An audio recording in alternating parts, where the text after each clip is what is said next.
बात करें तो हमारे पास हमने यहाँ पर समझने की कोशिश की थी कि we have a periodic motion, a motion which repeats itself after a regular interval of time, which repeats itself, जो कि रिपीट करता है itself after a regular interval of time, after a regular interval of time.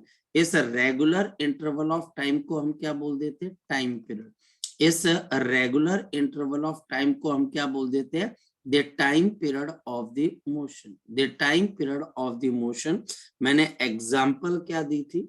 Suppose the time period of the earth around the sun is 365.25 days. ये time period है। तो इस time के बाद अर्थ दोबारा से अपनी उसी लोकेशन पे पहुंचती है और अपनी मोशन को करना कंटिन्यू कर जाती है। दूसरी चीज हमने यहां पर समझा था ऑसिलेटरी मोशन। ऑसिलेटरी मोशन के अंदर बॉडी क्या करती है? It is also a type of periodic motion. यह हमारे पास है टाइप ऑफ पीरियोडिक मोशन। और ये कौन सी टाइप ऑफ पीरियोडिक मोशन है? It is a type of periodic motion जिसके अंदर एक ऑब्जेक्ट क्या करती है? जिसके अंदर हमारे पास ऑब्जेक्ट क्या करती है? The object moves. जो ऑब्जेक्ट है वो मूव करती है to and fro. The object move to and fro about the mean position between two extreme position, about the main position and आपके पास between two extreme position and between the two extreme positions, और दो extreme positions के बीच में हमारे pass travel करती। कुछ characteristic इस oscillatory motion होने के लिए मुझे पता होना चाहिए कि ये एक मेन पोजीशन है, यह हमारे पास एक एक्सट्रीम पोजीशन है, और ये हमारे पास क्या आ जाती है? दूसरी एक्सट्रीम पोजीशन। कोई एग्जांपल? बिल्कुल हमारे पास एग्जांपल है। यह हमारे पास यहाँ पर सिंपल पेंडुलम है। ये मेरे पास यहाँ पर सिंपल पेंडुलम है। ये पेंडुलम यहाँ पर जाता है, यहाँ पर रुककर ये क्या करता है? वापस आ जाता है। फिर ये पेंडुलम यहाँ पर आता है, यहाँ पर आपके पास फिर आगे की तरफ को चला जाता है और ये दूसरी एक्सट्रीम तक पहुंच जाता है, और यहाँ पर पहुंचने के बाद दोबारा वापस आता है। फिर ये इस मीन पोजीशन को क्रॉस करता है और ये ट्रेवल करता रहता है। तो ये हमारे पास यहाँ से एक मैक्सिमम डिस्टेंस पे जाता है, फिर ये वापस आता है, फिर यहाँ से ये एक मैक्सिमम डिस्टेंस से ऊपर की तरफ को जाता है और फिर ये वापस आता है। तो ये हमारे पास क्या बन जाता है? Oscillatory motion. जैसे मेरे पास यहाँ पर एक स्प्रिंग है, यह हमारे पास एक स्प्रिंग है जो कि नॉर्मल स्टेट के ऊपर रखा हुआ, और ये मास इसके साथ मैंने क्या कर दिया? इसके साथ मैंने मास को क्या कर दिया? अटैच कर दिया। इसके बाद हमारे पास क्या होता है कि ये स्प्रिंग आपके पास, आप क्या कर देते हो? इस स्प्रिंग को आप यहाँ पर ओपन, ये स्प्रिंग ओपन अप हो जाता है, यानी कि स्प्रिंग ओपन हो गया। यहाँ पर ये स्प्रिंग स्ट्रेच जैसे ही होता है तो स्प्रिंग फोर्स इसको वापस खींचती है। यही तो बोल रहे हैं बच्चे। यहाँ पर ऑसिलेटरी मोशन होने के लिए एक ऑपोजिट फोर्स होना बहुत जरूरी है। इसके अंदर ऑपोजिट या फिर इंटरनल कंजर्वेटिव रिस्टोरिंग फोर्स होना आपके पास बहुत जरूरी है। अगर ये फोर्स आपके पास डेवलप नहीं होती है तो बेटा आपकी बॉडी वापस क्यों आएगी? लॉजिक है ना, वापस आना। वापस आने के पीछे क्या लॉजिक है? यही लॉजिक है हमारे पास कि उसके अंदर कोई फोर्स डेवलप होनी चाहिए। ये बॉडी एक्सट्रीम पे पहुंची, वापस चलती है, मीन पे पहुंचती है, रुकती नहीं है, आगे चली जाती है, और ये स्प्रिंग को आपके पास क्या कर देती है? आपके लिए कंप्रेस कर देती है। ये लीजिए, यह हमारे पास कंप्रेस होगी। ये दूसरी एक्सट्रीम पोजीशन है, ये दूसरी एक्सट्रीम पोजीशन है, ये पहली और ये मेन पोजीशन। फिर जैसे ये स्प्रिंग कंप्रेस होगा, दबेगा, इसमें स्प्रिंग फोर्स डेवलप होगी जो कि इस स्प्रिंग को ओपन करने की कोशिश करेगी, और ये फिर दोबारा मीन से एक्सट्रीम, और ये चलता रहेगा। इसको हम बोलते हैं ऑसिलेटरी मोशन। ऑसिलेटरी मोशन का टाइम पीरियड बहुत इंपॉर्टेंट है। मीन से आप एक्सट्रीम जा रहे हो, फिर एक्सट्रीम से मीन की तरफ आ रहे हो, फिर मीन से आप एक्सट्रीम की तरफ को जा रहे हो, और जब दोबारा से आप मीन को आपके पास पहुंचोगे तो ये एक टाइम पीरियड है। इस टाइम पीरियड की खास बात क्या है, आप मीन पोजीशन को 2 बार क्रॉस करोगे, एक बारी जाते हुए और एक बारी आते हुए। आप दोनों एक्सट्रीम पोजीशन को एक एक बार टच करोगे, तो इसको हम एक ऑसिलेशन बोलते हैं, और एक ऑसिलेशन के टाइम को हम क्या बोल देते हैं, टाइम पीरियड। इतनी बात क्लियर होगी। एक ऑसिलेशन का मतलब पिछली बारी बहुत ढंग से बताया गया था, इस बारी भी बता दिया गया, मीन से एक्सट्रीम, एक्सट्रीम से मीन, मीन से एक्सट्रीम, एक्सट्रीम से मीन।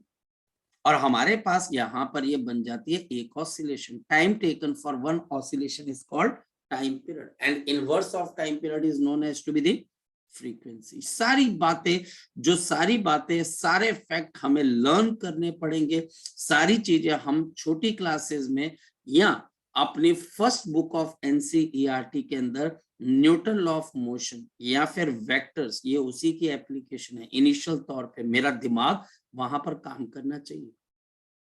अब नेक्स्ट हमारे पास यहाँ पर क्या चीज आ जाती है। सर हाँ बोलो, सर आपने पेज इरेज कर दिया। बताओ क्या हुआ बच्चे। जब वो मेरे को ऊपर करना था, सर पीरियोडिक मोशन रह गया था नोट करना। बेटा वो पिछली बार में, ये तो रिवीजन हुई है बेटा, ये तो पिछली बार हो चुका है नोट, फिर ठीक है, फिर ठीक है। है ना, ये पिछले बार नोट हो चुका है। तो सिर्फ आपको एक बताया गया कि कैसे हमने चीजों को समझने की कोशिश की थी। और अब हम यहाँ पर शुरू करते हैं next point, which is called the simple harmonic motion. तो simple harmonic motion, simple harmonic motion, अगर हम यहाँ पर वर्ड देखें तो सिंपल का मतलब क्या होता है, बहुत आसान, बहुत सरल, बहुत सरल। और हार्मोनिक जो अपने आप को रिपीट करता है उसको हम हार्मोनिक बोलते हैं, जो बार बार आता है। मोशन मतलब आपके पास चलने का एक तरीका। तो सिंपल हार्मोनिक मोशन भी हमारे पास एक बड़ा सिंपल, बार बार रिपीट होने वाला मोशन। यही तो बात हुई कि सिंपल बहुत सरल, जो आप देखते हो अच्छा ये तो बड़ा सरल है यार, और हार्मोनिक जो रिपीट करता है, मोशन जो चलने का। तो हमारे पास सिंपल क्यों वर्ड जोड़ा गया, क्योंकि ये सबसे सिंपलेस्ट फॉर्म ऑफ द आपके पास ऑसिलेशन है। ऑसिलेशन की कई आपके कैटेगरीज होती हैं, कई लेवल्स होते हैं। जैसे किसी गेम के अंदर बहुत सारे लेवल होते हैं, सबसे आसान लेवल कौन सा होता है, फर्स्ट लेवल। उसका बोलते हैं यार ये बड़ा सिंपल सा लेवल है, पहला लेवल है, बड़ा सिंपल सा। तो हम ऑसिलेशन के सिर्फ एक लेवल को ही पढ़ते हैं, हमारा सिलेबस ही यही है कि हमको एक लेवल पढ़ना है, एक लेवल से ऊपर नहीं जाना, सबसे simple level.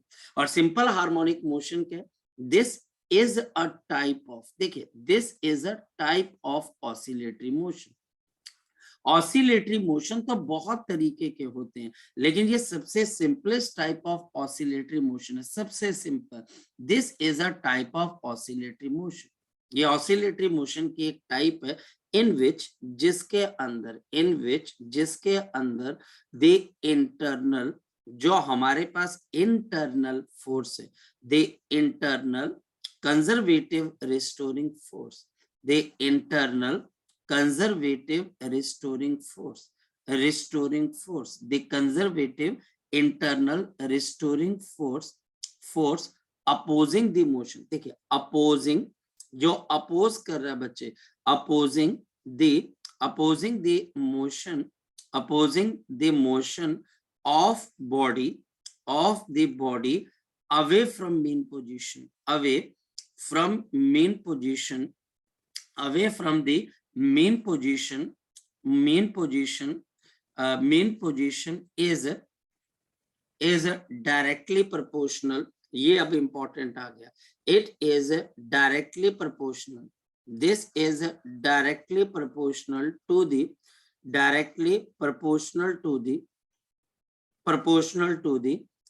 the magnitude of displacement या simple displacement। This is directly proportional to the displacement from mean position।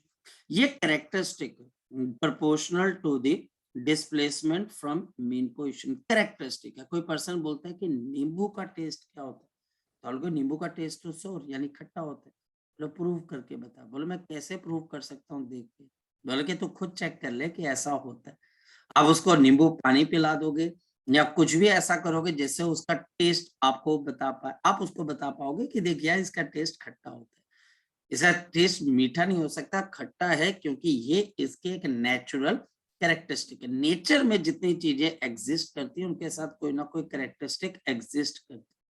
जैसे सूरज में से गर्मी निकलती है, मून के पास अपना लाइट का कोई सोर्स नहीं है, एक इंसान है वो पर्टिकुलर ऐसा दिखता है, मेल्स ऐसे होते हैं, फीमेल्स, ये सारी कैरेक्टरिस्टिक्स है। और ये कैरेक्टरिस्टिक्स हम स्टडी करते हैं, ऑब्जर्व करते हैं। सो this is directly proportional of the displacement from the mean position. अच्छा, इसका मतलब क्या हुआ? इसका मतलब ये हो गया कि मेरे पास ये मीन पोजीशन, अच्छा अब कल को कोई आपको पूछे मीन पोजीशन क्या होती है, तो आप बोलोगे जहां पर डिस्प्लेसमेंट को आप जीरो मानते हो, ओरिजिन। और ये हमारे पास क्या बन जाती है, तो आप बोलोगे ये सबसे बड़ी डिस्प्लेसमेंट है, तो इसका नाम क्या रख दिया, आप बोलोगे एम्पलीट्यूड।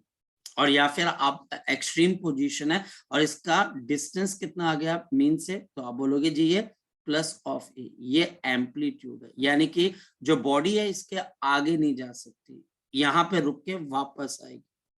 फिर पर्सन बोलता है कि इसके दूसरे तरफ क्या है, तो आप बोलोगे ये भी एक एक्सट्रीम है। बॉडी क्या करेगी, इस एक्सट्रीम के पास पहुंचने के बाद आगे ना जाकर पीछे आ जाएगी। यहां पर आपके पास x की वैल्यू किसके बराबर है, तो आप बोलोगे माइनस है।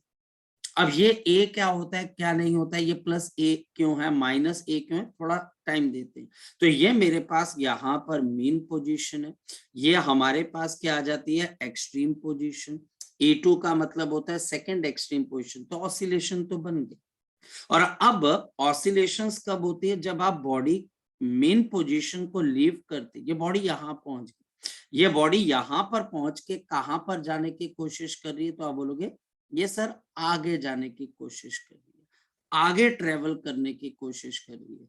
अगर ये आगे जाने की कोशिश कर रही है, हमारे पास आगे ट्रेवल करने की कोशिश कर रही है, तो हमारे पास इस पे रिस्टोरिंग फोर्स कहाँ की तरफ को लग जाएगी, शाबाश बताओ, इसके ऊपर रिस्टोरिंग फोर्स पीछे लग जाती है। इस वक्त ये बॉडी आपके मेन पोजीशन से कितना आगे आ चुकी है, एक्स डिस्टेंस आगे ट्रेवल कर चुकी है। और हमारे पास ये बॉडी की लोकेशन है, इंस्टेंटेनियस लोकेशन है, ये बॉडी आगे जाना चाहती है, यानी कि इसकी मोशन आगे की तरफ को हो रही है, एक्सट्रीम की तरफ को जा रही है। और जो फोर्स है, जो रिस्टोरिंग फोर्स है, वो कहाँ की तरफ को लग रही है, बैक डायरेक्शन।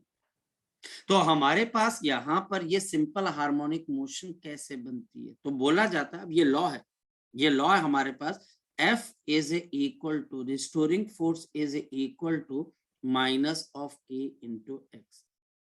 यह हमारे पास एक्सप्रेशन है फोर्स का, right, this is the expression for the force, this is the expression for the force. ये हमारे पास फोर्स का एक्सप्रेशन, 2 मिनट रुक जाओ बच्चे, 2 मिनट रुक जाओ। ये हमारे पास रिस्टोरिंग फोर्स है, ये हमारे पास डिस्प्लेसमेंट है फ्रॉम द मेन पोजीशन। ये माइनस क्या बता रहा है, ये देखो, ये हमारे पास फोर्स है, ये हमारे पास डिस्प्लेसमेंट है फ्रॉम मेन पोजीशन। और अब रह गया ये नेगेटिव साइन क्या बता रहा है, और ये के क्या बता रहा है, देखते हैं।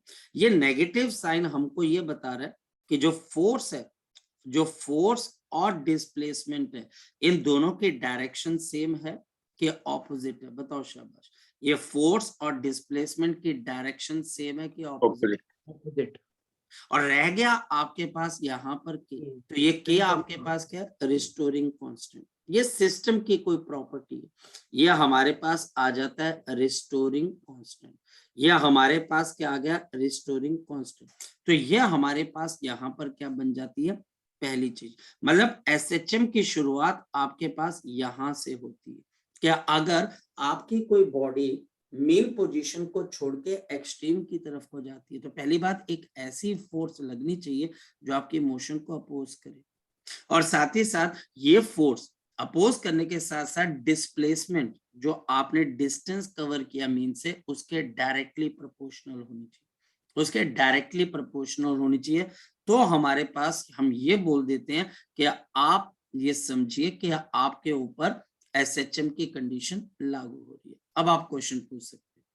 सर मैं बस इतना ही पूछना चाहता था कि मेरे को लगा कि जो के है वो स्प्रिंग कांस्टेंट है सर, बस मैंने ये नहीं पूछा। देखो बात यहाँ पर आती है शौर्य कि स्प्रिंग कांस्टेंट भी तो एक तरीके से रिस्टोरिंग कांस्टेंट है। यस उसे सर। रिस्टोरिंग कांस्टेंट बिल्कुल बेटा, तभी तो वो स्प्रिंग के अंदर एक फोर्स डेवलप होती है, क्यों नहीं हो सकता। स्प्रिंग के केस में ये स्प्रिंग कांस्टेंट है, पेंडुलम के केस में ये कुछ और हो जाएगा, लेकिन रहेगा ये रिस्टोरिंग कांस्टेंट ही। तो ज्यादा जनरलाइज्ड जो वर्जन है स्प्रिंग कांस्टेंट के लिए या स्प्रिंग फोर्स के लिए, ये एक जनरलाइज्ड कांस्टेंट की तरह काम करता है, तो अब लोग इसको बोल देते हैं कि स्प्रिंग कांस्टेंट है। और इसके अंदर हमारे करिकुलम की भी गलती है कि हम स्प्रिंग के लिए इसको क्या बोल देते हैं, F इजिकल टू माइनस के एक्स। यह हमारी गलती है। हम वहां पर ये नहीं समझा सकते कि भैया किसी और जगह पे इस के का मतलब कुछ और हो जाएगा, ठीक है। तो हम क्या करते हैं वहां पर ये समझा देते हैं कि भैया ये स्प्रिंग कांस्टेंट है, स्प्रिंग कांस्टेंट है, लेकिन एक्चुअल में वो स्प्रिंग का रिस्टोरिंग कांस्टेंट है जिसको हम के से रिप्रेजेंट कर रहे हैं। अगर ये पेंडुलम का केस होगा तो वहां यहाँ पर भी के आएगा, लेकिन यहाँ पर वो के का एक्सप्रेशन थोड़ा सा चेंज हो जाएगा, ठीक। तो इस वजह से आपके दिमाग में ये बात आ जाती है, और आप गलत नहीं हो, बिल्कुल सही हो। मैं भी आपकी जगह होऊंगा तो मैं बोलूंगा सर ये तो स्प्रिंग कांस्टेंट बन गया। तो हाँ, स्प्रिंग के केस में ये स्प्रिंग कांस्टेंट है। मेरी बात समझो, मैं वर्ड क्या बोल रहा हूँ इसको देखिए, ये स्प्रिंग के केस में स्प्रिंग कांस्टेंट। कांस्टेंट है। अच्छा, अब हमारे पास सर दो चीजें आ गई, बोलो बोलो। सर एक चीज मैंने और पूछनी थी कि there in some books they have written in जैसे चैप्टर है ना sir, oscillation and waves. Sir वो दो chapters are both are the same thing और दे आर डिफरेंट? अब वो टाइम बताएगा, ऐसी बात नहीं है, पहले आप ऑसिलेशंस पे तो कंसंट्रेट करें, हाँ या ना। Okay sir. ठीक है, कोई बात नहीं, मैंने आपका क्वेश्चन ले लिया, जब टाइम आएगा तो हम उसके ऊपर डिस्कशन करेंगे, पूरी हार्ट हार्ट वाली डिस्कशन, फुली हार्ट। तो मेरे पास ये force is equal to minus of k x. अब पहला पॉइंट आपके पास यहाँ पर क्या आ जाता है कि क्या ये फोर्स कांस्टेंट है कि वेरिएबल है, तो आप क्या बोलोगे, दिस फोर्स इज वेरिएबल, हाँ या ना। ये फोर्स हमारे पास कांस्टेंट है कि वेरिएबल है, ये वेरिएबल है both by magnitude and direction, both by magnitude and the direction, both by the magnitude and the direction. भैया मैग्नीट्यूड तो समझ में आ रहा है, क्योंकि अगर कोई बॉडी एसएचएम कर रही है और बॉडी मीन पोजीशन पे लोकेटेड, और दूसरी बॉडी हमारे पास कहां पर लोकेटेड है, एक्सट्रीम पे, एक और बॉडी कहां पर लोकेटेड है, आपके पास दूसरे एक्सट्रीम पे। यहां पर अगर x 0 है तो आपकी फोर्स क्या हो जाएगी, 0। यहां से जब मैं आगे की तरफ को जाऊंगा तो मेरी जो डिस्प्लेसमेंट होगी वो पॉजिटिव की होगी, ये प्लस ऑफ x की होगी, तो ये फोर्स इस डायरेक्शन में लगेगी और ये फोर्स नॉन जीरो हो जाएगी। x बढ़ता रहेगा तो फोर्स भी बढ़ती रहेगी।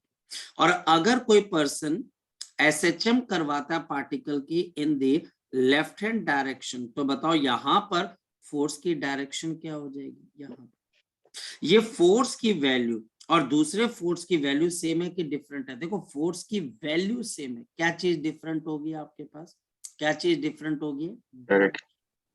ये डायरेक्शन चेंज होती है, आपके मेन के लेफ्ट हैंड साइड पे इसकी डायरेक्शन राइट की तरफ होती है, राइट हैंड साइड के ऊपर इसकी डायरेक्शन लेफ्ट के ऊपर होती है। और हमारे पास यहाँ पर इसका मैग्नीट्यूड भी चेंज हो रहा है जैसे जैसे आप आगे बढ़ते जाओगे। अब फॉर एग्जांपल कोई पर्सन एक्सट्रीम पे पहुंच जाता है तो उसका फोर्स मैक्सिमम लग जाएगी, और वो मैक्सिमम फोर्स हो जाएगी माइनस ऑफ के इंटू ए। और अगर आप दूसरे एक्सट्रीम पे देखो, फोर्स मैक्सिमम होगी तभी बॉडी रुक के वापस आएगी ना, और दूसरी तरफ भी आपके फोर्स क्या हो जाएगी, मैक्सिमम हो जाएगी।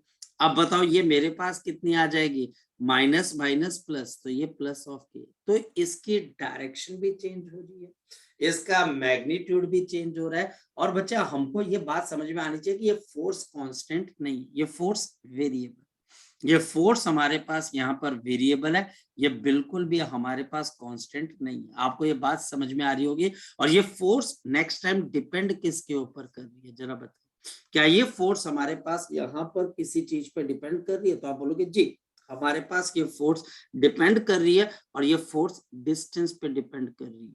तो ये फोर्स का ग्राफ कैसा बनेगा, आप बताओ बच्चे। इस फोर्स का हमारे पास ग्राफ कैसा बनेगा?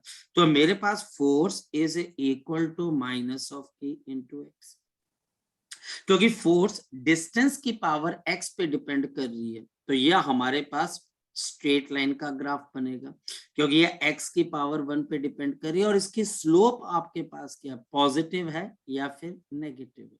तो हमारे पास इसकी स्लोप नेगेटिव है, माइनस ऑफ के के बराबर है, और आपकी फोर्स एक्स की पावर 1 पे डिपेंड कर रही है। तो ये ग्राफ हमारे पास कुछ इस तरीके से आपके पास बन जाएगा। ये हमारे पास सिंपल हार्मोनिक मोशन में जो बॉडी परफॉर्म कर रही है उसके ऊपर जो रिस्टोरिंग फोर्स लग रही है, ये देखो ये किसको रिप्रेजेंट कर रहा है, इसका मतलब मीन पोजीशन को। ये वाला पॉइंट किसको आपके पास ये x is equal to plus of A, ये किसको रिप्रेजेंट कर रहा है, एक्सट्रीम पे।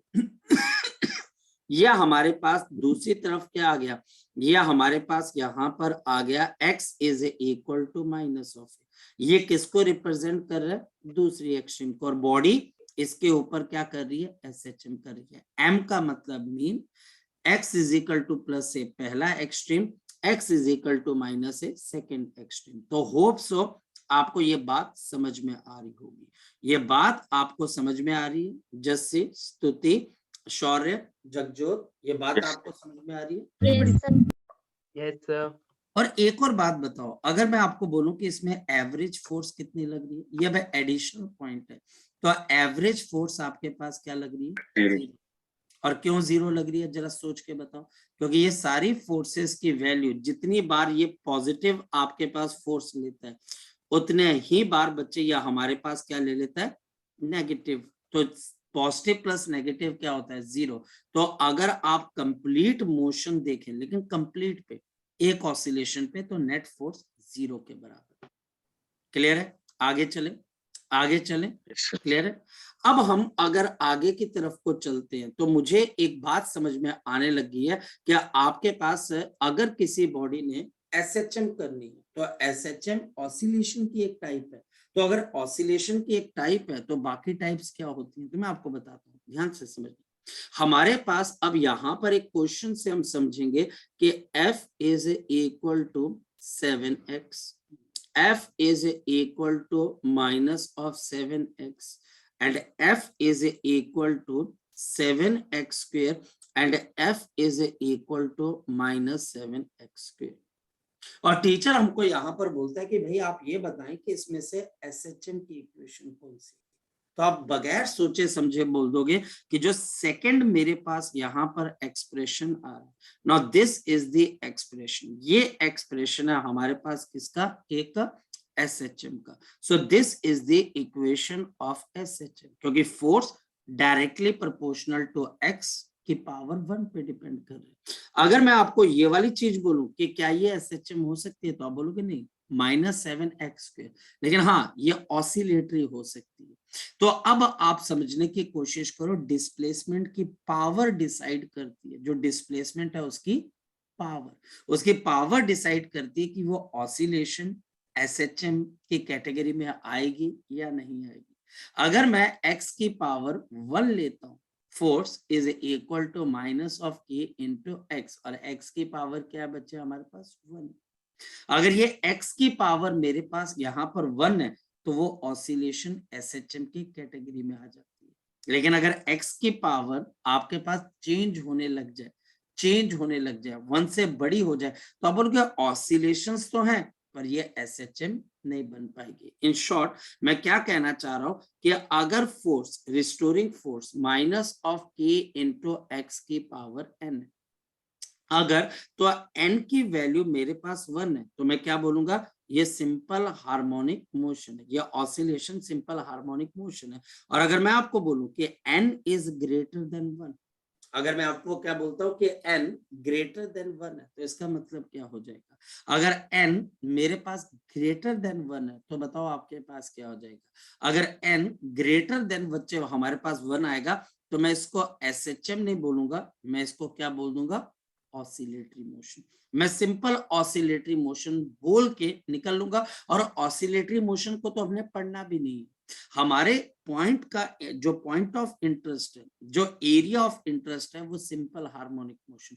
तो हम अपने आप को स्टिक करेंगे एक पॉइंट की तरफ कि सिंपल हार्मोनिक मोशन कब होती है, जब force is equal to minus of k into x के बराबर होती है।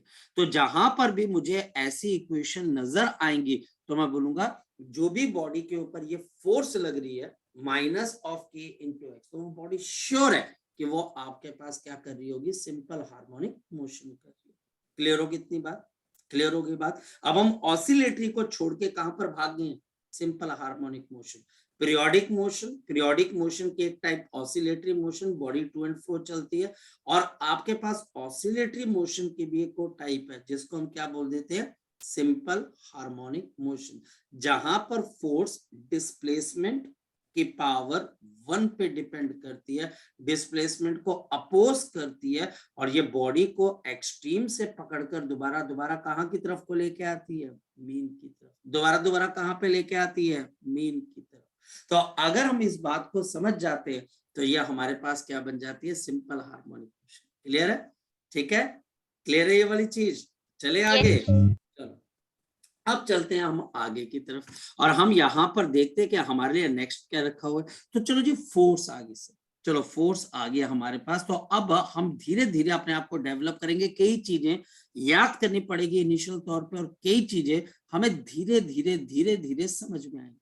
जैसे हमारे पास यहाँ पर अगर मैं आपको पहला चीज कॉन्सेप्ट दूं, आज का पहला कॉन्सेप्ट, मान लिया जाए कि जो बॉडी इस वक्त आपके पास SHM कर रही है, उसका मास मेरे पास mkg के बराबर, ये मीन से अपनी पोजीशन को शुरू करके एक्सट्रीम तक पहुंचती है, और एक्सट्रीम पे रुकने के बाद वापस आती है और यहाँ पर कहीं पर पहुंच जाती है। तो हमारे पास ये आ जाएगा A1 पहला एक्सट्रीम, A2 दूसरा एक्सट्रीम। ये मेरे पास x इज इक्वल टू 0 है, यानी कि मेन पोजीशन। ये मेरे पास x is equal to plus of a है, पहला extreme, and x is equal to minus of a, second extreme. ये चीजें हमको धीरे धीरे आप पता लगने लग जाएंगे। अब हम अगर आगे की तरफ को चले तो मेरे पास सबसे पहले इसके अंदर जो पहला कॉन्सेप्ट हम सीखने जा रहे हैं कि force is equal to minus of k into x. Therefore force का फॉर्मूला क्या होता है, न्यूटन सेकंड लॉ से, force is equal to minus of k x, ये आ जाएगा। एंड देयरफॉर अब बताओ कि एक्सेलरेशन किसके बराबर आ जाएगी, minus of k by m into x. तो एक्सेलरेशन किसके बराबर आ जाएगी, minus of k divided by m into x. ये हमारे पास क्या आ जाएगी, एक्सेलरेशन। तो एक्सेलरेशन आपके पास किसके बराबर आ जाएगी, minus of k divided by m into x. ये मेरे पास क्या आ जाएगी, एक्सेलरेशन। ठीक है, ये कैसे आ गई, हमने एक्सेलरेशन को देखा तो minus of k by m into x आ गया, ये हमारे पास बात खत्म हो जाती है। क्लियर होगी बात? अब पॉइंट आपके पास यहां पर आ गया, के क्या है, तो आप के बोलोगे, ये सिस्टम को रिस्टोर करना चाहता है। इस प्रॉपर्टी की वजह से बॉडी एक्सट्रीम से मीन की तरफ आना चाहती है। और ये एम क्या है हमारे पास, मास। मास को छोटी क्लासेस में हम क्या बोलते थे, मास को छोटी क्लासेस में हम क्या बोलते थे, इनर्शिया। इनर्शिया। इनर्शिया की वजह से ये मीन को क्रॉस करेगा, मीन के क्रॉस करने की वजह क्योंकि चलता आ रहा है तो क्रॉस कर जाएगा। क्योंकि यहां पर x इज इक्वल टू 0 पे फोर्स क्या होती है, बताओ शाबाश, 0। अब न्यूटन बाबा क्या कहते हैं, जहां पर आपके पास 0 फोर्स लगती है वहां पर बॉडी अपना पिछला मोशन कंटिन्यू करती है, इनर्शिया की प्रॉपर्टी की वजह से रुकेगी नहीं, आगे चली जाएगी। आगे कहां चली जाएगी, दूसरे एक्सट्रीम की तरफ। तो इसका मतलब बच्चे, ये बॉडी के एक्सेलरेशन में दोनों टर्म्स है कि जो सिस्टम को एक्सट्रीम से वापस लेके आना चाहती है, इनर्शिया, जिसकी वजह से मास मेन पोजीशन को क्रॉस करेगा, और इसी वजह से SHM भी हो रहा है। ये आपको क्या करेगा, ब्रिंग बैक, ये वापस लेके आएगा, और इनर्शिया से बच्चे आप इसकी पोजीशन को क्रॉस करोगे। अब मैं बहुत इंपॉर्टेंट चीज लिखने वाला हूं, ये बहुत इंपॉर्टेंट चीज है जो मैं लिखने वाला हूँ, जो कि आगे चल के हम प्रूव भी करेंगे, लेकिन फिलहाल उससे आपको दोस्ती बना लेनी चाहिए। जब आप दोस्ती, जैसे मैंने आपके थर्मोडायनेमिक्स में दोस्ती किससे करवा दी थी, गामा से, कि gamma is equal to 1+2/f, और धीरे धीरे पता लगा ये तो केटी जी का टॉपिक है, और मैं आपको पहले से याद करवाता गया, और उसका फायदा ये होता है कि जब वो टॉपिक रियलिटी में आता है तब तक वो जो उसकी मुश्किल चीजें वो आप याद कर चुके होते हो, वो जो स्ट्रगल है कि कम से कम याद तो रहे, वो आप भूल चुके सर होते हो। तो हाँ बोलो। सर वहाँ पे आपने देखा इनर्शिया क्रॉस मीन पोजीशन।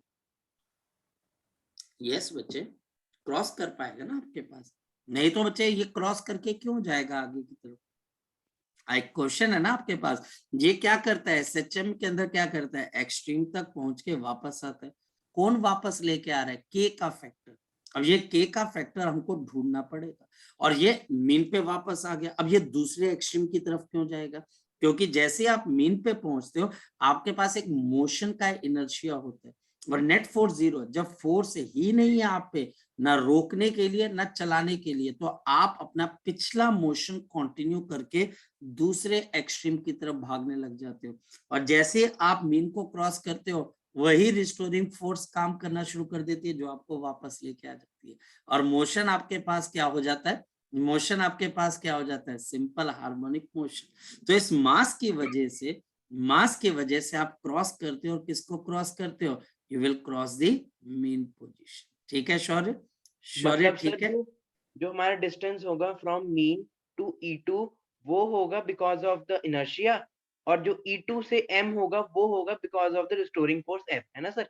हाँ कह सकते हो बच्चे, बिल्कुल, क्योंकि अब बिल्कुल एग्जैक्टली यही कुछ आपके पास हो रहा है कि आप अगर समझे कि इनर्शिया की वजह से आप वहां तक पहुंच गए जहां तक आपको जाना नहीं चाहिए था, लेकिन जैसे जैसे आप चलते गए तो आपके ऊपर एक फोर्स ने काम करना शुरू कर दिया, जो कि कहता है कि भाई भाई तू जो है तो आगे जा रहा है, लेकिन तू तेरे को वापस भी आना है, तो वो रिस्टोरिंग फोर्स तेरे पे काम कर लेती है, तो वो रिस्टोरिंग फोर्स आपको वापस खींचना स्टार्ट कर देती है। बिल्कुल सिंपल सी बात है। और आप मीन पे रुकते क्यों नहीं हो, क्योंकि आप पे नेट फोर्स 0 हो जाती है, और न्यूटन क्या बोलता है, in the absence of any external force, अगर आप एक्सटर्नल फोर्स को 0 कर दो तो व्हाट विल हैपन, क्या आप रुक जाओगे, आप चलते रहोगे, क्या करोगे, तो बोलता है the body will continue to remain in the state of rest और in the state of the motion. तो रिमेन यानी कि जैसी थी, remain in the state of rest, अगर वो पहले से रुकी थी तो अब भी रुकी रहेगी क्योंकि नेट फोर्स 0 है, और continue to be in the state of the motion, अगर वो चलती आ रही थी तो चलती रहेगी। तो जैसे ही वो मीन पे पहुंची फोर्स होगी 0, तो फिर न्यूटन फर्स्ट लॉ क्या बोलता है कि अगर ये चलती हुई आ रही थी राइट टू लेफ्ट, तो अभी भी ये राइट टू लेफ्ट चलती रहेगी, लेकिन जैसे ये मीन को क्रॉस करेगी इस पे कौन सी फोर्स काम करने लग जाएगी, बताओ शाबाश, कौन सी फोर्स काम करने लग जाएगी, आपके पास रिस्टोरिंग फोर्स, जो कि इसको वापस लेके आ जाएगी। ठीक है, आई बात समझ में। Yes sir. हमारे पास अब मैंने क्या बोला कि ये कुछ एक चीजें जो हमको लर्न करके आगे की तरफ को चलनी पड़ेगी, हम प्रोपेल तभी कर पाएंगे जब हम इन चीजों को लर्न करके चले। जैसे सेकंड वन अब बहुत इंपॉर्टेंट है हमारे पास, यहाँ पर आपको पता होना चाहिए कि what is the time period what is the time period of the oscillation, what is the time period of oscillation. तो आप बोलते हो देखो आप मीन से एक एक्सट्रीम तक गए, फिर बच्चा आपके पास एक्सट्रीम से मीन की तरफ आए, फिर आप मीन से दूसरी एक्सट्रीम तक आए, और फिर आप एक्सट्रीम से दोबारा मीन तक आए। यहां पर कोई ना कोई आपके पास टाइम तो लगा होगा, और ये सिमेट्रिकल है, यानी कि जितना डिस्टेंस मीन का E1 से उतना ही डिस्टेंस E1 का मीन से, मीन का दूसरे E2 से, ये डिस्टेंस बहुत सिमेट्रिकल है, मीन पोजीशन बिल्कुल सेंट्रल पॉइंट पर है। तो अगर M से E1 तक जाने के लिए टाइम लग रहा है T, E1 से M तक जाने के लिए टाइम लग रहा है T, M से यहां तक T, तो यहां तक T, तो कोई बच्चा बता सकता है कि टोटल टाइम कितना लगा, टोटल टाइम कितना लग गया, तो आप बोलोगे 4t। इस 4t को हम पूरी तरह से कैपिटल T से डिनोट कर देते हैं, और इसका मतलब एक मीन से दूसरे एक्सट्रीम तक जाने के लिए जो टाइम लग रहा है वो हमारे पास है कैपिटल T/4। ये आप कैपिटल T/4 से यहाँ पर आए, फिर आप कैपिटल T/4 से वापस यहाँ पर आए, फिर बच्चे आप यहां पर पहुंचे, आपको कितना टाइम लगा, t/4, और फिर जब आप वापस यहां से यहां पर पहुंच रहे हो t/4 में, तो एक टाइम पीरियड कंप्लीट। तो हमारे पास एक टाइम पीरियड कंप्लीट होता है, तो यह हमारे पास क्या आ जाता है, this is the time period. यह हमारे पास क्या आ जाता है, time period. This is the time period for one oscillation. Time period of आपके पास यहाँ पर वन ऑसिलेशन, ये पूरी एक ऑसिलेशन, ये हमारे पास क्या बन जाती है, one oscillation. This is the one oscillation. एक ऑसिलेशन में जो टाइम लगता है उसको हम टाइम पीरियड बोल देते हैं, time period of the one oscillation. अब ध्यान से समझना, अगर मैं इनवर्स ऑफ टाइम लेता हूं तो वो क्या चीज होती है। अब एक बात बताओ, अगर मैं छोटी क्लासेस की बात करूं तो आपके पास 1/t का मतलब क्या होता है, कोई बच्चा बताए। 1/t फ्रीक्वेंसी होती है। This is the frequency of the oscillation. ये f मेरे पास क्या आ जाती है, the frequency of oscillation. This is the frequency of the oscillation. Next one, अगर मैं इसको 2 पाई से मल्टीप्लाई कर देता हूं तो omega is equal to 2 pi into f. ये हमारे पास क्या बन जाती है, एंगुलर फ्रीक्वेंसी। ये हमारे पास एंगुलर फ्रीक्वेंसी है, जिसको हम सर्कुलर मोशन में पहले समझ चुके होते हैं। ओमेगा रोटेशनल मोशन की प्रॉपर्टी है, सर्कुलर मोशन की प्रॉपर्टी है। ये हमारे पास होता है कि ये एक चक्कर, देखिए एक तरीके से आपके पास वही है कि जब आप एंगल के हिसाब से फ्रीक्वेंसी निकाल रहे हो, कि आप उसको सर्कुलर मोशन के अंदर देखते हो कि आपका एक चक्कर अगर टी टाइम पीरियड पे लग रहा है तो 2 पाई का एक चक्कर होता है, यानी कि 2 पाई 360 डिग्री का, तो उसके टाइम पीरियड के इनवर्स को हम कहीं ना कहीं ओमेगा से जोड़ देते हैं। Angular frequency of the oscillation, angular frequency of the oscillation. तो अब जरा आगे चलते हैं। इसका मतलब यहां पर मैं ओमेगा को किसके बराबर लिख सकता हूं, ओमेगा इज इक्वल टू 2 पाई। और फिफ्थ सबसे इंपॉर्टेंट चीज आ रही है, फिफ्थ सबसे इंपॉर्टेंट चीज आ रही है, and we will prove later on, we will prove later on.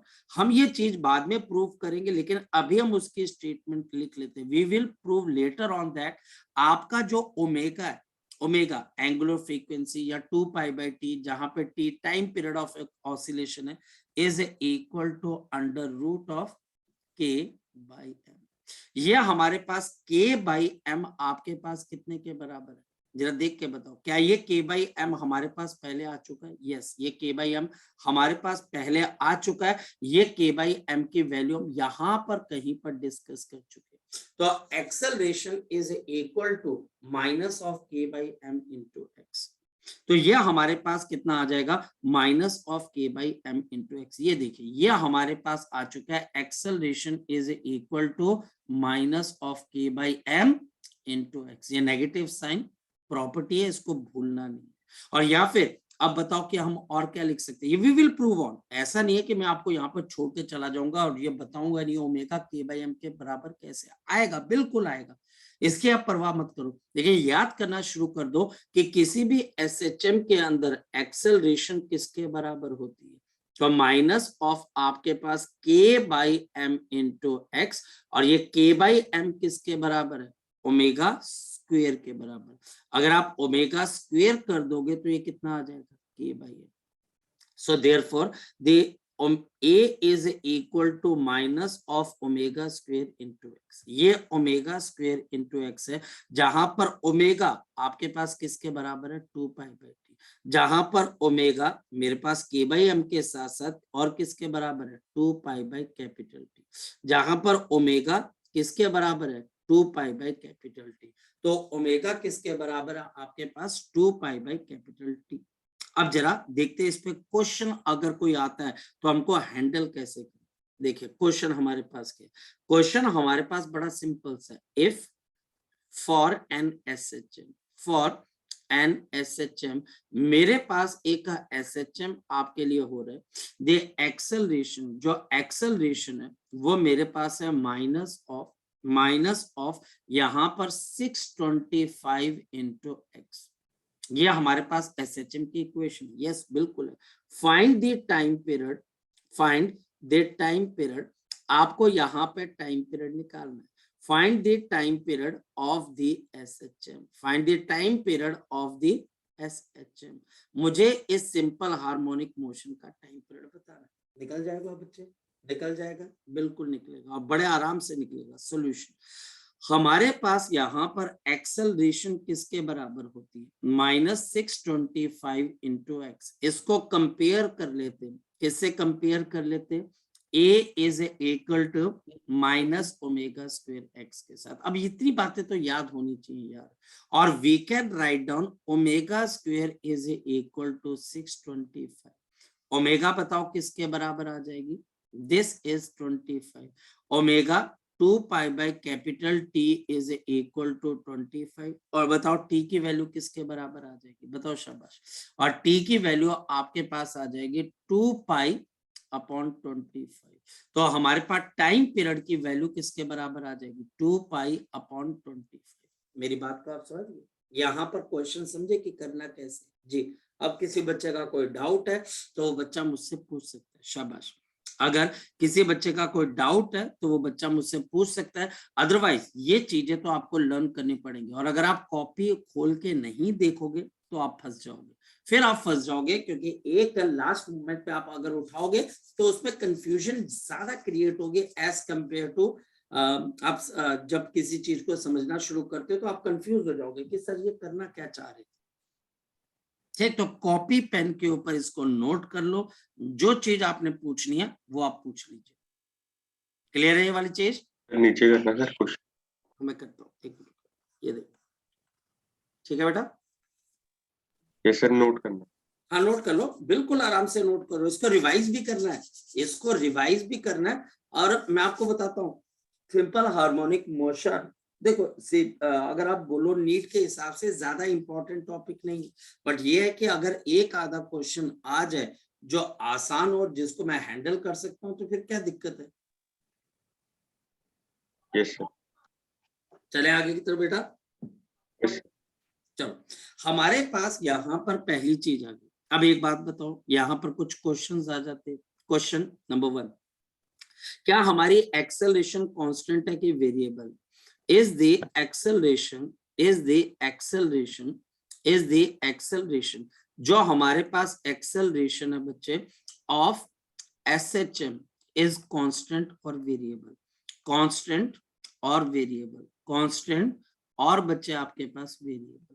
तो आप यहां पर क्या जवाब दोगे, सिंस, क्योंकि बच्चा हमारे पास since we write down, since हमारे पास because the acceleration is equal to minus omega square x, where जहां पर मेरे पास ओमेगा किसके बराबर है, under root of k by m के बराबर है। we can write down where आपके पास acceleration is directly proportional to x. So we can write down therefore the acceleration is proportional to minus of x. इससे हमको क्या पता लगता है, the acceleration जो हमारे पास acceleration होती है of SHM of the simple harmonic motion is variable, ये हमारे पास वेरिएबल है, ये कांस्टेंट नहीं है, ये हमारे पास वेरिएबल है, both by magnitude and direction, both by the magnitude and direction, both by the magnitude and the direction। तो ये मैग्नीट्यूड में भी चेंज हो रही है और ये हमारे पास डायरेक्शन में भी चेंज हो रही है। तो ये हमारे पास दोनों से चेंज हो रही है, मैग्नीट्यूड से भी चेंज हो रही है और हमारे पास डायरेक्शन से भी चेंज हो रही है। नेक्स्ट क्वेश्चन हमारे पास यहाँ पर क्या आ जाता है, ड्रॉ दी, आपको क्या करना है, ड्रॉ दी एक्सेलरेशन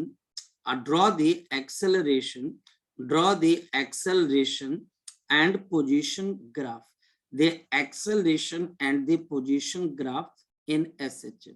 आपको एक्सेलरेशन और पोजीशन का ग्राफ बताना है बच्चे इन दी आपके पास सिंपल हार्मोनिक मोशन, ग्राफ को बताना है। व्हाट डज द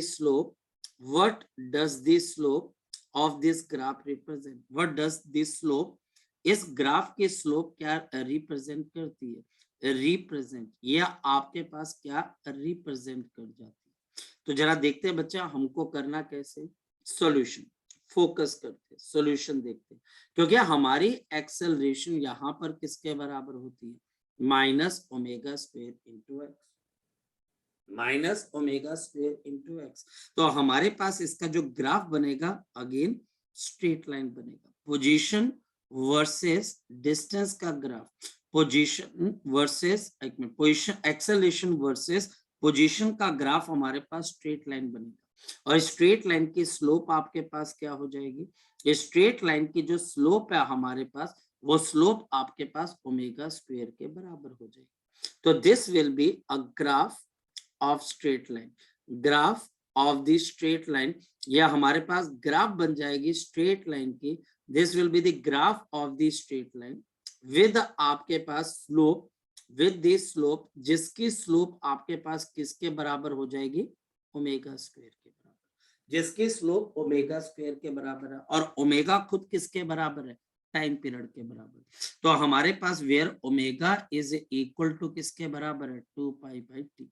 सो इसका मतलब जो भी हमारे पास इसकी स्लोप होगी, जो हमारे पास यहाँ पर स्लोप हो जाएगी, वो किसके बराबर हो जाएगी, ओमेगा स्क्वायर, यानी कि 4 पाई स्क्वायर अपॉन आपके पास टी का square, 4 pi square upon T के स्क्वायर के बराबर हो जाएगी। मेरी बात समझ पा रहे हो? साथ ही साथ ये देखो, ये ग्राफ आपके पास यहां तक पहुंचता है, ये x इज इक्वल टू क्या है मेरे पास, प्लस ऑफ ए। एक्सट्रीम पे जाकर ये एक्सेलरेशन मैक्सिमम हो जाएगी, और मेन पोजीशन पे ये एक्सेलरेशन क्या हो जाएगी, जीरो, क्योंकि x जीरो है। और ये मेरे पास एक्सेलरेशन आपके पास क्या आ गई, x is equal to minus A के ऊपर हमारे पास क्या होगी, मैक्सिमम। तो ये भी पॉइंट देखना है कि एक्सेलरेशन कांस्टेंट नहीं है, एक्सेलरेशन भी वेरिएबल है। और ये आपके पास कैसे वेरी करती है, याद रखना, x is equal to zero, mean position पे आपकी एक्सेलरेशन भी क्या हो जाती है, जीरो, और x is equal to plus A के ऊपर आपकी एक्सेलरेशन माइनस ओमेगा स्क्वायर है, और माइनस ऑफ ए के ऊपर acceleration plus of omega square into. तो ये हमको यहाँ पर बात पता होनी चाहिए। अगर ये बात मुझे यहाँ पर पता है तो मैं काफी क्वेश्चन यहाँ पर क्या कर सकता हूँ, इसके हैंडल कर सकता हूँ। जी, लगी बात पता बच्चे आपको? शाबाश, बताओ, लगी बात पता बच्चे, लगी बात पता? यस और नो? है तो एप्लीकेशन। अब कोई बच्चा बोले कि सर ये स्ट्रेट लाइन कैसे बना, या ये सर स्लोप आप कैसे बता रहे, तो भाई ये चीज हम बहुत पहले, ये तो गुजरा हुआ जमाना हो गया, अब तो इसकी क्या रहेगी, एप्लीकेशन। और अगर नहीं समझ में आ रहा तो आपको पिछले सारे लेक्चर्स उठाकर देखने पड़ेंगे भैया, मैथमेटिकल टूल्स के। अगर वो कर लिया तो आपको क्वेश्चन समझ में आने स्टार्ट हो जाएंगे। अब चलते हैं आगे की तरफ, फिर एक क्वेश्चन करके देखते हैं। हमारे पास अब यहाँ पर टीचर आपके लिए क्वेश्चन पूछता है, और देखिए क्वेश्चन हमारे पास क्या, टीचर मुझे यहाँ पर क्वेश्चन ये पूछ रहा है, ये मेरे पास एक्सेलरेशन पोजीशन का ग्राफ है, ध्यान से देखना, मेरे पास यहाँ पर एक्सेलरेशन पोजीशन का आपके पास ग्राफ है, और ये ग्राफ नो डाउट आपके पास इस तरीके से ओरिजिन में से पास हो जाएगा।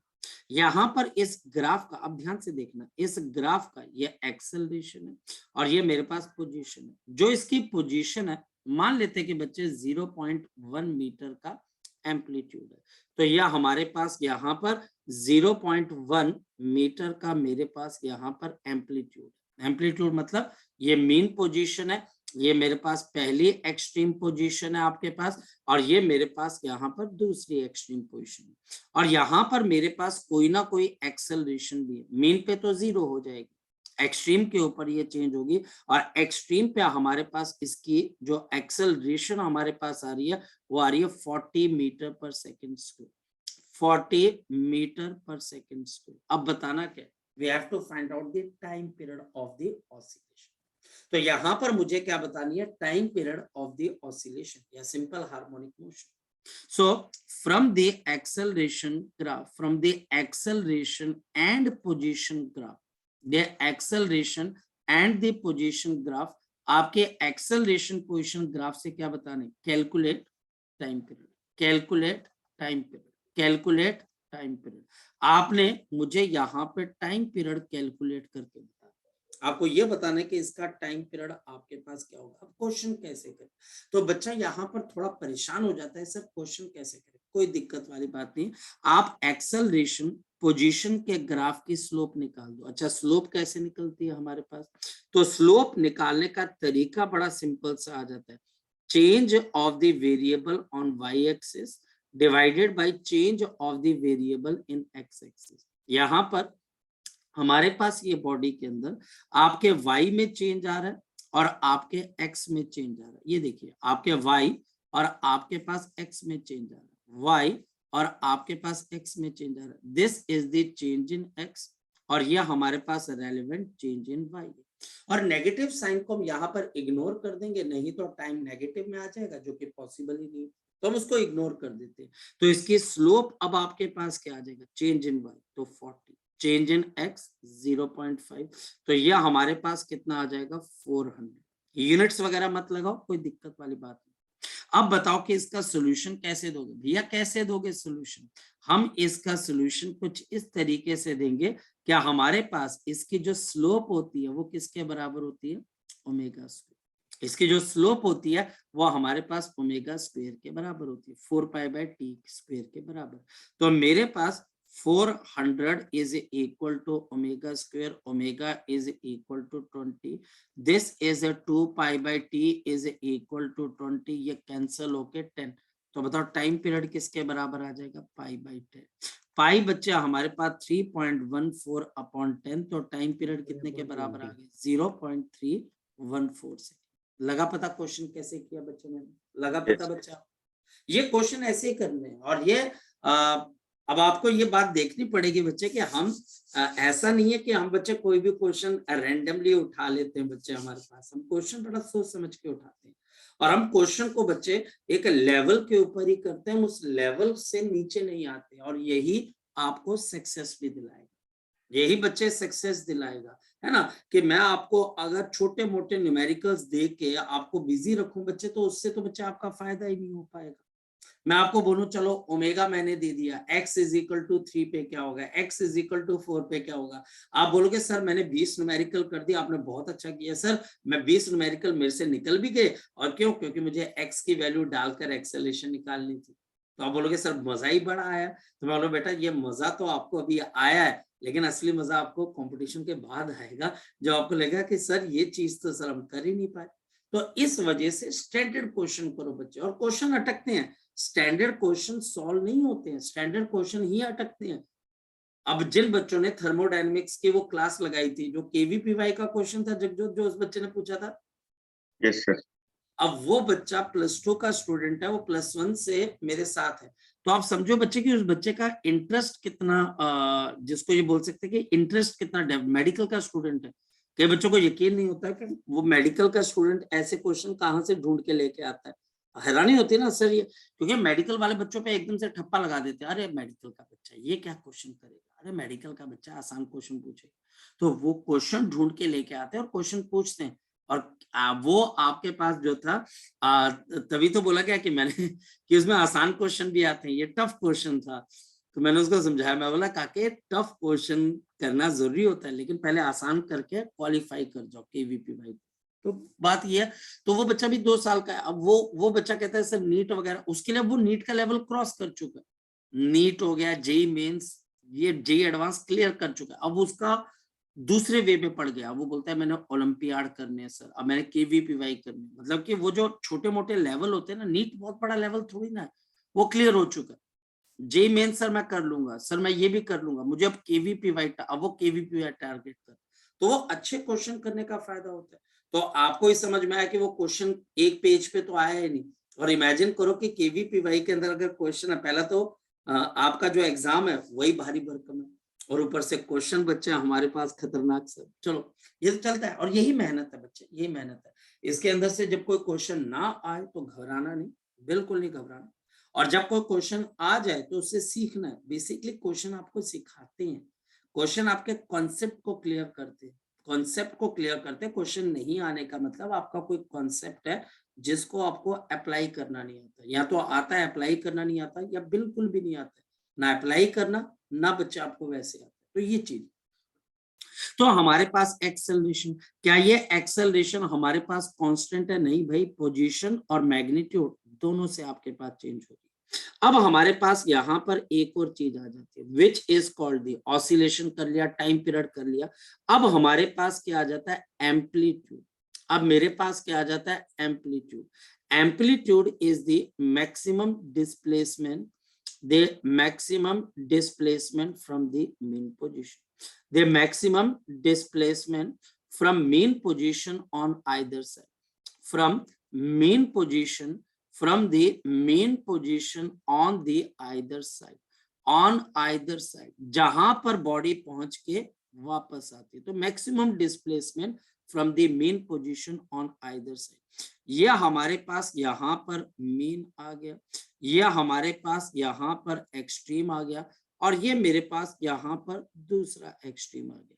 तो यहां से लेके मेरे पास ये मैक्सिमम डिस्प्लेसमेंट है, इसके बाद बॉडी ने वापस आना, तो इन दोनों की जो सेपरेशन होगी उसको हम एम्पलीट्यूड बोलते हैं। साइन कन्वेंशन के हिसाब से मैं क्या बोल दूंगा, ये प्लस ऑफ ए।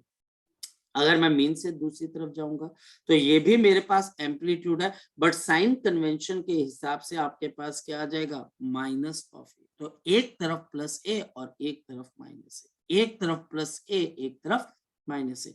तो ये एक पोर्शन हमारे पास यहाँ पर, मतलब कि ये चीज है कि अच्छा एम्पलीट्यूड क्या होता है, टाइम पीरियड क्या होता है। तो आप बोलोगे देखो मीन से एक्सट्रीम के t/4 का टाइम लगा, वापस आए तो t/4 और टाइम लग गया, तो t/4 प्लस t/4, फिर आ गया आप और गए तो t/4 प्लस t/4, पिछले से गिन रहे प्लस ऑफ t/4 का टाइम लग रहा है। ये देख लेना कि ये t = 0, हमने यहाँ पर घड़ी को क्या किया स्टार्ट किया, एक मिनट यहाँ पर नहीं, आपके मीन पोजीशन पे आपने घड़ी को क्या किया हुआ स्टार्ट किया हुआ, फिर ये आपके पास यहाँ पर पहुंच देगा तो एक और टाइम ऐड हो जाएगा, तो t/4 plus of t/4 plus of t/4 plus of t/4, तो आपके पास कैपिटल टी। तो इसको हम एक टाइम पीरियड बोलते हैं। अब आगे जब हम चलते हैं तो हमारे पास अब पीरियोडिक मोशन, दोबारा से पीरियोडिक मोशन हमारे दिमाग में आता है। तो अब हम पीरियोडिक मोशन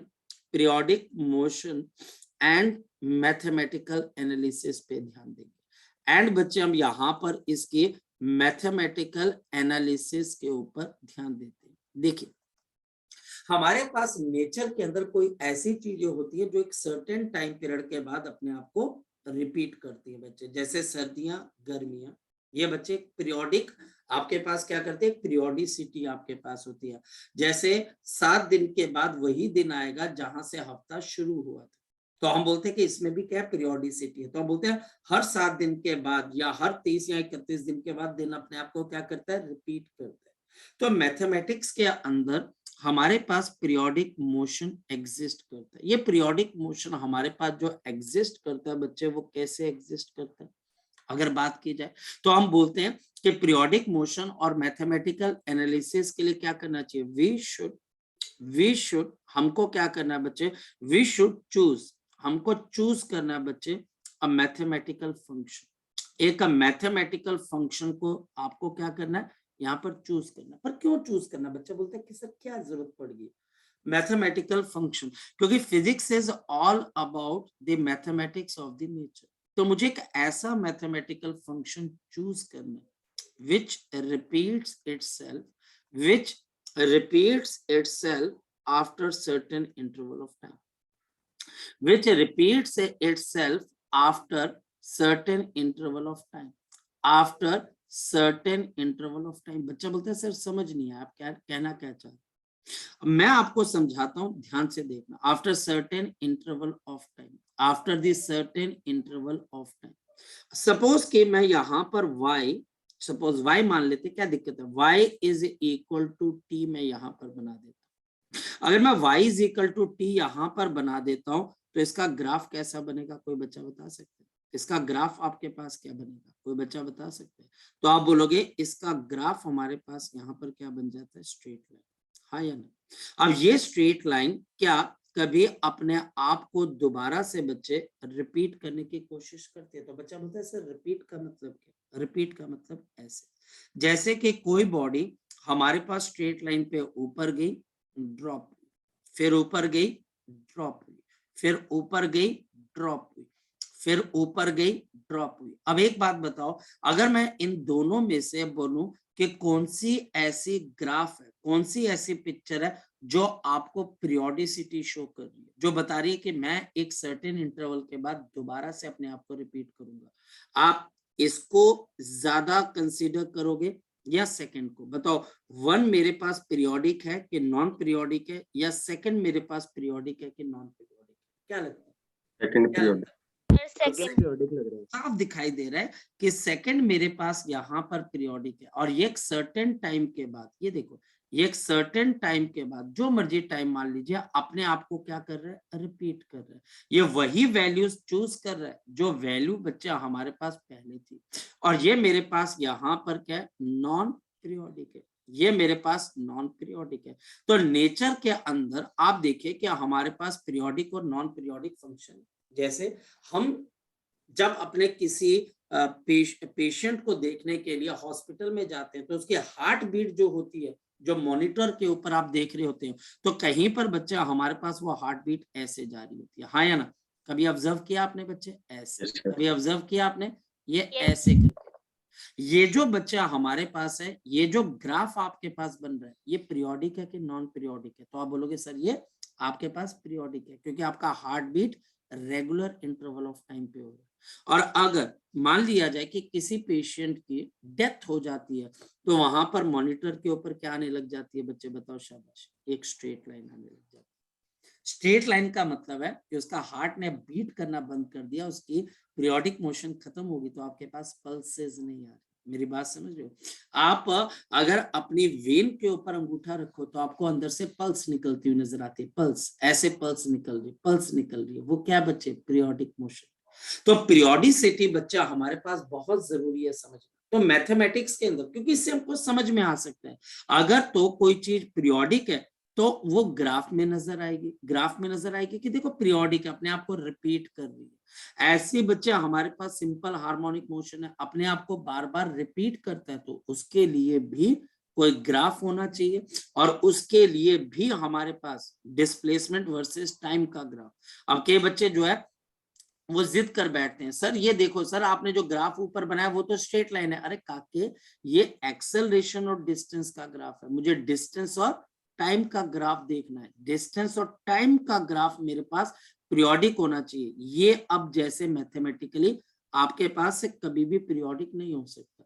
तो पीरियोडिक का मतलब क्या हो गया? पीरियोडिक का मतलब है अगर कोई फंक्शन है एफ टी, वो डेफिनेट टी टाइम के बाद, एक कैपिटल टी टाइम के बाद अपने आप को क्या करता है? रिपीट करे, तो हम बोलते हैं वो पीरियोडिक मोशन। हम बोलते हैं कि वो आपके लिए कौन सा मोशन बन जाता है? पीरियोडिक मोशन बन जाता है। ये हमारे पास बन जाता है पीरियोडिक मोशन।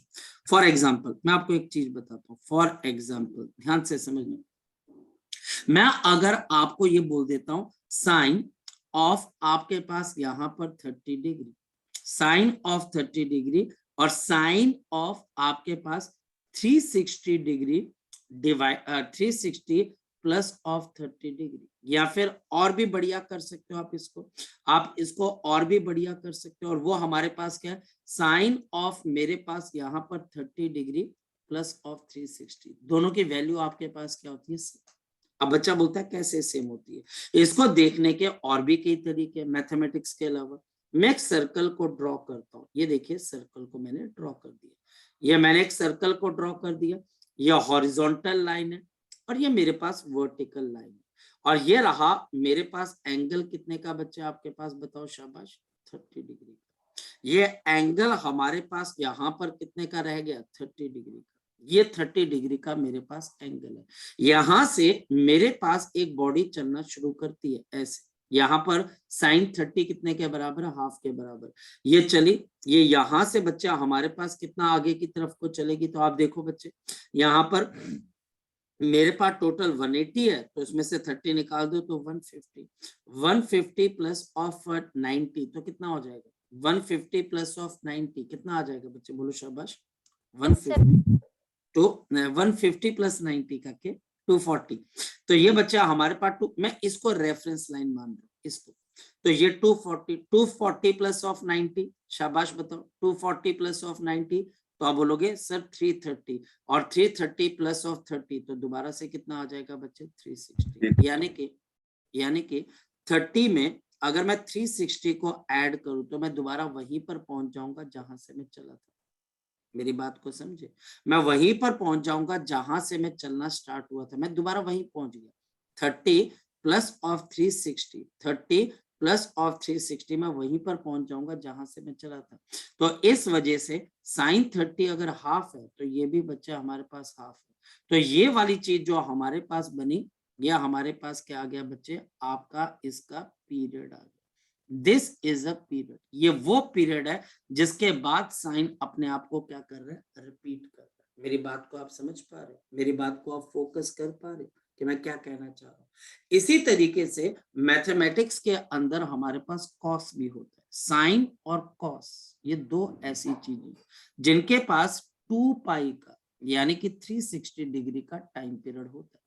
ये बच्चे मैथमेटिक्स के बहुत अच्छे से जान पाते हैं। बेटा जानते हो मैथ्स वाले बच्चे शौर्य, जो मैं कह रहा हूं वो पता होगा आपको, हाँ या ना, कि मैथमेटिक्स के अंदर ये वाली चीज बताई जाती है कि आपके पास देखो मैथमेटिक्स की बात है कि साइन ऑफ थीटा, अब मैं इसके अंदर बहुत मिनिमम आपकी जो है हेल्प कर सकता हूं, क्योंकि ये चीज हमको अब या तो सीखनी पड़ेगी और या फिर हमको ये चीज के ऊपर यकीन करना पड़ेगा कि भाई 2 पाई का, और अगर सीखना है तो बार बार सर्कल बनाना पड़ेगा। बार बार सर्कल बनाएंगे तो बेटा हम बेवकूफ बन जाएंगे। क्यों? क्योंकि कोई मेरा मजाक उड़ाएगा, अरे यार इसको नहीं पता लग पा रहा है, 360 घूम के हम दोबारा से वहीं पर आ जाएंगे जहां से चल रहे थे, तो वैल्यू क्यों चेंज हो। तो हमारे पास साइन ऑफ थीटा किसके बराबर आ जाता है बच्चे, आपके पास एक पीरियोडिक फंक्शन, ये हमारे पास 2 पाई वो पीरियड है जिसके बाद ये अपनी वैल्यू को रिपीट कर रहे हैं। तो कॉस ऑफ थीटा ये भी बच्चा हमारे पास ये आपने 2 पाई के बाद अपने आप को रिपीट करता है। तो हमारे पास पीरियोडिक फंक्शन क्यों चाहिए, बच्चा बोलता है क्यों चाहिए भैया, एसएचएम बताना है, किसी को एसएचएम की इक्वेशन देनी है ताकि वो एसएचएम के अंदर उसके पैरामीटर्स को देख सके कि भाई टी टाइम पर वो पार्टिकल कहां पर मौजूद था। ठीक, तो ये हमारे पास यहाँ पर आपके पीरियोडिक फंक्शन आ जाते हैं। तो बाकी चीजें अब हम नेक्स्ट टाइम देखेंगे, तब तक आप इसको पढ़ लीजिए और अगर कोई टेंशन आती है तो आप मुझे कॉल कर सकते हैं।